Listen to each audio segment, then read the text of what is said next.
Saya buka ya, mengerikan ya, pasti tumpah kemana-mana. Kita coba. Oh, ternyata tidak tumpah juga. Ya.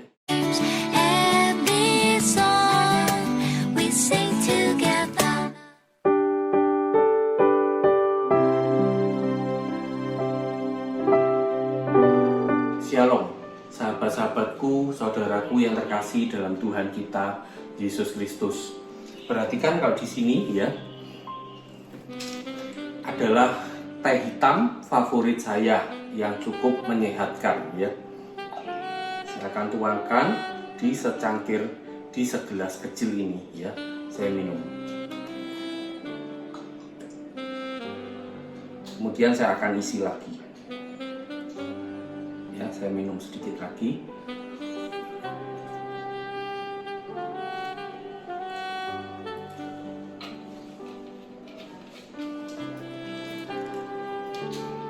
Kemudian perhatikan, di sini saya memiliki sebuah kotak dengan panah ke atas, ya.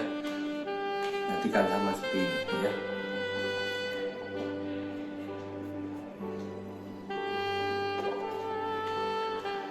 Panah ke atas artinya apa? Ya, jadi kotak ini seharusnya tidak boleh diputar balik, ya. Kita akan memasukkan segelas teh hitam saya, ya, ke dalam kotak ini. Perhatikan. Ya. Sepanjang gelas ini menghadap ke atas, maka teh di dalamnya tidak akan tumpah. Ya. Dan kalau saya putar begini pun, dia jelas juga tidak akan tumpah. Ya.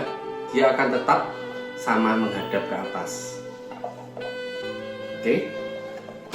Sekarang kita lihat, ternyata di sini ada tanda ya, putar balik seperti ini. Perhatikan apa yang terjadi kalau kotak ini saya putar sesuai tanda ini ya. Apakah tumpah kemana-mana semua ya? Perhatikan.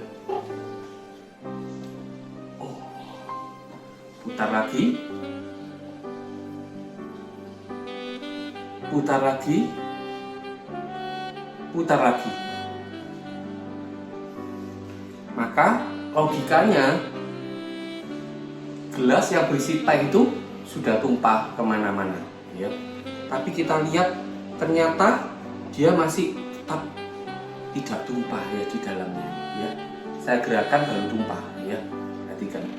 Kita coba sekali lagi ya. Perhatikan ya. Kita ikuti ini ya, diputar begini. Ya. Bahkan sekarang tutupnya menghadap ke bawah.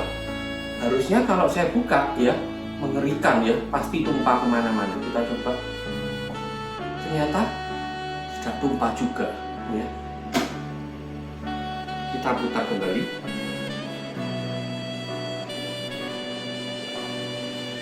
Kita keluarkan, tehnya tidak tumpah ya.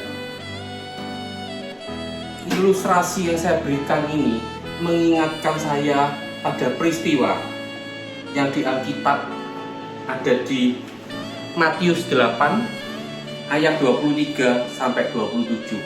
Di sana dikatakan ada Tuhan Yesus, Tuhan kita, dia dapat meredakan angin ribut. Angin ribut biasanya datang beserta dengan gelombang yang besar ya, bisa dikatakan semacam badai ya. Saya akan bacakan Matius 8 ayat 23 sampai 27. Lalu Yesus naik ke dalam perahu dan murid-muridnya pun mengikutinya. Sekonyong-konyong mengamuklah angin ribut di danau itu, sehingga perahu itu ditimbus gelombang, tetapi Yesus tidur. Maka datanglah murid-muridnya membangunkan dia, katanya, "Tuhan, tolonglah, kita binasa." Ia berkata kepada mereka, "Mengapa kamu takut, kamu yang kurang percaya?" Lalu bangunlah Yesus, menghardik angin dan danau itu, maka danau itu menjadi teduh sekali. Dan heranlah orang-orang itu, katanya, "Orang apakah dia ini, sehingga angin dan danau pun taat kepadanya?" Nah, peristiwa pada saat itu di mana Yesus di dalam perahu berserta dengan murid-muridnya mungkin mirip seperti ilustrasi yang tadi saya berikan, yaitu segelas teh ini di dalam sebuah kotak ya. Kemudian katakanlah kotak ini seperti perahu itu, diombang-ambingkan ya oleh angin ribut, gelombang yang besar, badai ya. Tetapi gelas berisi teh tetap stabil, tidak tumpah. Nah, analogi yang sama ya, kita bayangkan bahwa kita semua anak-anak Tuhan pada saat ini dalam masa pandemi corona, kita mungkin berada di dalam perahu yang sama. Dan kita memiliki Tuhan Yesus yang ada di perahu kita bersama-sama dengan kita. Kalau pada 2000 tahun yang lalu Tuhan Yesus bisa menghardik angin ribut dan gelombang yang besar di danau itu, sehingga semua gelombang itu, semua badai itu bisa menjadi tenang, maka sebagai anak-anaknya pun kita yakin dan percaya bahwa Tuhan Yesus, Dia tetap Tuhan yang setia, Dia Tuhan yang mengawal kehidupan kita, Dia Tuhan yang selalu melindungi kita. Sehingga kalau sekarang ini kita mengalami badai-badai kehidupan apapun, kita selalu ingat, yakin, percaya Tuhan Yesus ada di dalam perahu bersama kita.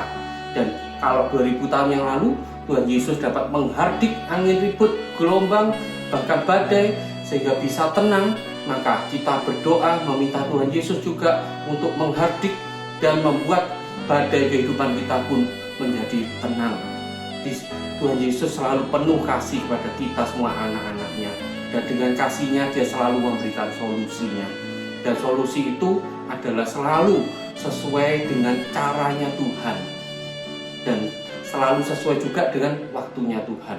Maka saudara-saudaraku, sahabat-sahabatku, apapun badai kehidupan yang kita alami saat ini, ayo kita sama-sama berdoa meminta Tuhan Yesus untuk membuat semua badai kehidupan ini sungguh menjadi tenang kembali, dan Tuhan yang pegang kendali atas kehidupan kita kembali. Mari serahkan